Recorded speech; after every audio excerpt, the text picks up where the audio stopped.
Eggless vanilla sponge ഉണ്ടാക്കുന്ന video നമ്മൾ already upload ചെയ്തിട്ടുണ്ട്.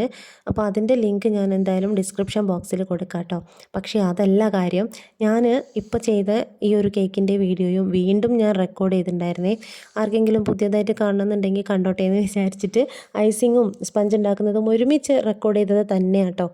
എന്നിട്ട് പക്ഷേ ഞാനത് എഡിറ്റ് ചെയ്യുന്ന സമയത്ത് ഇതിൽ സ്പേസ് ഇല്ലാത്തതിൻ്റെ പ്രശ്നം വന്ന്, സ്പേസ് ഉണ്ടെങ്കിൽ മാത്രമേ ഇനി മൂവ് ചെയ്യാൻ പറ്റുള്ളൂ എന്നൊക്കെ ഫോൺ എന്നെ ഭീഷണിപ്പെടുത്തിയപ്പോൾ കൊണ്ടുപോയി കുറച്ച് ഡാറ്റ ഞാൻ ഡിലീറ്റ് ആക്കിയപ്പോൾ സെയിം വീഡിയോ തന്നെ കൊണ്ടുപോയി ഡിലീറ്റ് ആക്കിപ്പോയി പെർമനൻറ്റ് ഡിലീറ്റും അടിച്ചുപോയി.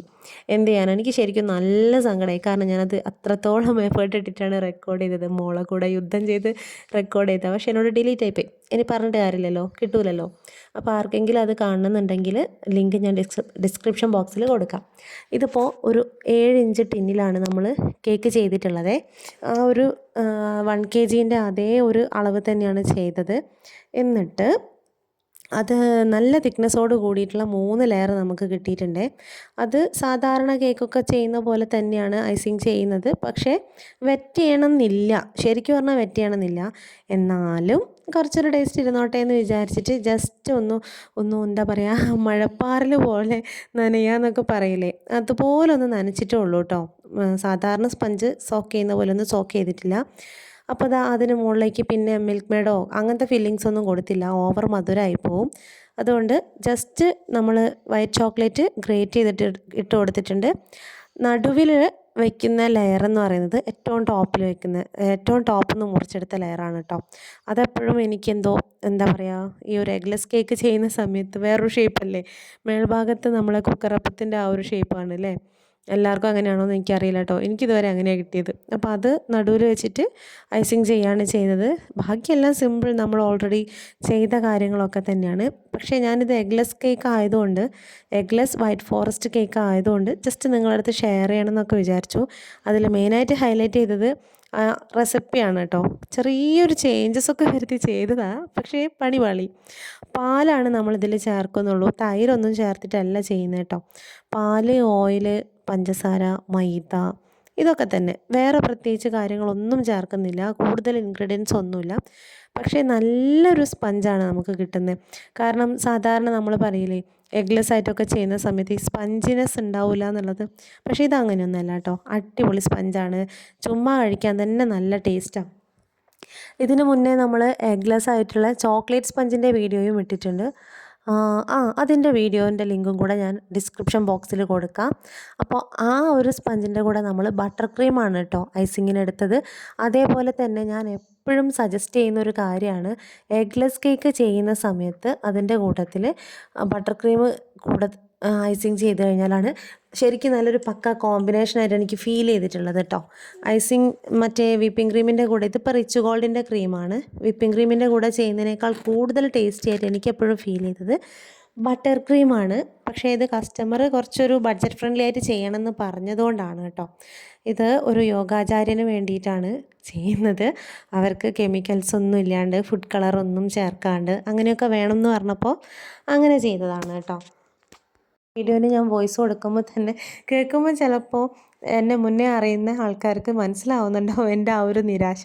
ശരിക്കും എനിക്ക് നല്ല സങ്കടമായി ആ റെസിപ്പി വീഡിയോ മിസ്സായി പോയത്. കാരണം എന്താണെന്നറിയോ, അത് പോയി എന്നുള്ളത് മാത്രമല്ല, ഞാൻ അത്രത്തോളം ബുദ്ധിമുട്ടിയിട്ടാണ് അത് റെക്കോർഡ് ചെയ്തത്. എന്നിട്ട് ഞാൻ തന്നെ കൊണ്ടുപോയിട്ട് അത് ഡിലീറ്റ് അടിച്ചില്ലേ, എന്താ ചെയ്യാലേ. ഇപ്പോൾ നമ്മളിതിൻ്റെ മുകളിൽ മഞ്ഞ് പോലെ എന്നൊക്കെ പറഞ്ഞിട്ട് ഒരു വീഡിയോ ചെയ്തിട്ടില്ലായിരുന്നോ, ആ ഡിസൈൻ തന്നെയാണ് ചെയ്തത്. പക്ഷേ നിങ്ങൾ എന്നെ ഒന്ന് എടുത്തു നോക്കൂ, അതും ഇതും തമ്മിൽ നല്ല വ്യത്യാസമുണ്ട്. അത് എഗ്ലെസ് ആയതുകൊണ്ടല്ല കേട്ടോ. ഈ ഒരു ചോക്ലേറ്റ് ഉണ്ടല്ലോ, ഫ്രീസറിൽ വെച്ച ചോക്ലേറ്റ് കഴിഞ്ഞിട്ടുണ്ടായിരുന്നു, വൈറ്റ് ചോക്ലേറ്റ്. ഫ്രീസറിൽ വെച്ചിട്ടുള്ള ചോക്ലേറ്റ് മാത്രമാണ് നമുക്ക് നല്ല ഭംഗിയിൽ ഇതുപോലെ ഗ്രേറ്റ് ചെയ്തിട്ട് കഴിഞ്ഞാൽ ഭയങ്കര ഫൈൻ, എന്താ പറയുക, ഫൈനല്ല, ഫൈൻ എന്ന് പറയുമ്പോൾ പൊടിയല്ലേ, ടൈനി ആയിട്ടുള്ള ഒരു ചീളെന്നാണോ പറയുക, ആ സംഭവം പോലെ ചോക്ലേറ്റ് വീഴുള്ളൂ. അപ്പോൾ നല്ല ഭംഗിയാണത് കാണാൻ വേണ്ടിയിട്ട്. പക്ഷേ ഇത് അത്രത്തോളം തണുത്തില്ലല്ലോ, ഞാൻ ജസ്റ്റ് ഒരു 10 മിനിറ്റ് മാത്രം ഫ്രീസറിൽ വെച്ചിട്ട് എടുത്തതാണേ. അതുകൊണ്ട് തന്നെ ഇത് നമ്മളിങ്ങനെ ഗ്രേറ്റ് ചെയ്യുന്ന സമയത്ത് വലിയ രീതിയിലൊക്കെയാണ്, കുറച്ച് കുഴഞ്ഞ രീതിയിലൊക്കെയാണ് വരുന്നത്. പക്ഷേ ടേസ്റ്റ് വൈസ് ഇത് നല്ലതാണേ. പക്ഷേ കാണാൻ ഭംഗി മറ്റേതാണ്. നമ്മൾ ഓൾറെഡി വീഡിയോ ചെയ്തില്ലേ, അത് അത്യാവശ്യം നല്ല രീതിയിൽ എല്ലാവരും അടിച്ചുകൊണ്ട് പോയ ഒരു ഡിസൈനാണ്. അപ്പോൾ അത് കാണാത്തവരുണ്ടെങ്കിൽ ചാനലിൽ കയറി ഒന്ന് ചെക്ക് ചെയ്ത് നോക്കിയാൽ മതി. നമ്മൾ ഈ വീഡിയോ കണ്ടിട്ട് നമ്മളെ ചാനലിനെ വിലയിരുത്തണ്ട കേട്ടോ. അങ്ങനെയല്ല, ഞാനിത് ചുമ്മാ വെറുതെ നിങ്ങൾ സ്കിപ്പ് ചെയ്ത് കണ്ടാലും ശരി, ആർക്കെങ്കിലും വേണമെങ്കിൽ കണ്ടോട്ടെ എന്ന് മാത്രം വിചാരിച്ചിട്ട് ഇട്ടൊരു വീഡിയോ ആണേ. ഇത് കഴിഞ്ഞിട്ട് നമുക്കിനി നാളെ തൊട്ട് ന്യൂ ഇയറിൻ്റെ ബൾക്ക് ഓർഡറൊക്കെ സ്റ്റാർട്ട് ചെയ്യാണ്. അതൊരു വ്ളോഗായിട്ട് എടുക്കണോ അല്ല ഇനിയിപ്പോൾ റെസിപ്പി അങ്ങനെ എങ്ങനെയാണ് നിങ്ങൾക്ക് വേണ്ടതെന്ന് വെച്ചാൽ നിങ്ങൾ മെസ്സേജ് ഈ ഒരു കമൻറ്റ് ബോക്സിൽ ഇട്ടാൽ മതി. അതിനനുസരിച്ച് ഞാൻ വീഡിയോ റെക്കോർഡ് ചെയ്യാം കേട്ടോ. നാളെ തൊട്ട് തുടങ്ങുകയാണ്. അതിനുള്ള കണക്കും കാര്യങ്ങളൊക്കെ എഴുതിയെടുക്കണം. എത്ര കിലോ കേക്കിന് എത്ര മൈദ, ഇതൊക്കെ ചിന്തിക്കണമല്ലോ. ഒരു ബൾക്ക് ഓർഡർ കിട്ടുന്ന സമയത്ത് നമുക്ക് ഒരുപാട് കാര്യങ്ങൾ അത്തരത്തിൽ ശ്രദ്ധിക്കണമല്ലോ. ഞാൻ ആദ്യം ചിന്തിക്കുക, ഇപ്പോൾ ഒരു 30 കിലോ കേക്കാണ് നമുക്ക് 30 കേക്കാണ് വേണ്ടത്. ഒരു ഹാഫ് kgയുടെ 30 കേക്ക് എന്നൊക്കെ പറയുമ്പോൾ ഞാൻ ആദ്യം ചിന്തിക്കും ഹാഫ് kg കേക്കിന് 250 ഗ്രാം അളവ്. അങ്ങനെ ആവുന്ന സമയത്ത് 1 കിലോ മൈദ വാങ്ങിക്കഴിഞ്ഞാൽ 4 കേക്ക് ഉണ്ടാക്കാം. അപ്പോൾ 2 കിലോ ആണെങ്കിൽ അങ്ങനെ നോക്കിയിട്ടാണ് മൈദ വാങ്ങിക്കുന്നത്. അല്ലാണ്ട് ഒരു കണക്കില്ലാതെ നമ്മൾ ബൾക്കായിട്ട് വാങ്ങിയിട്ട് കഴിഞ്ഞാൽ ചിലപ്പം വേസ്റ്റ് ആവും, ചിലപ്പം നമുക്ക് തികയാതെ പോകും. അതുപോലെ തന്നെയാണ് ഓരോ കാര്യങ്ങളും കേട്ടോ. പാലാണെങ്കിലും പഞ്ചസാരയാണെങ്കിലും ഒക്കെ നമ്മൾ അങ്ങനെ അളവ് നോക്കിയിട്ടാണ് വാങ്ങുന്നത്.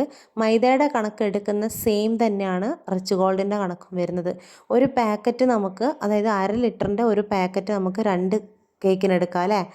2 കേക്കിനല്ല, സോറി 4 കേക്കിന് എടുക്കാൻ പറ്റും ഹാഫ് kg ആവുന്ന സമയത്ത്. അപ്പോൾ അതിനനുസരിച്ച് എണ്ണങ്ങളൊക്കെ എഴുതി വെച്ചിട്ട് ഇതൊക്കെ ഞാൻ വേണമെങ്കിൽ നിങ്ങൾക്ക് വീഡിയോയിൽ ചെയ്യാൻ താല്പര്യം ഉണ്ടെങ്കിൽ, കാരണം നമ്മളെ ചാനൽ ഒരിക്കലും ഒരു വ്ളോഗായിട്ട് എനിക്ക് ഫീൽ ചെയ്തിട്ടില്ല. വ്ളോഗ് കാണാൻ ഇഷ്ടമുള്ളവരുണ്ടോ ഉണ്ടെങ്കിൽ നമുക്ക് ചെയ്യാം, കുഴപ്പമൊന്നുമില്ല.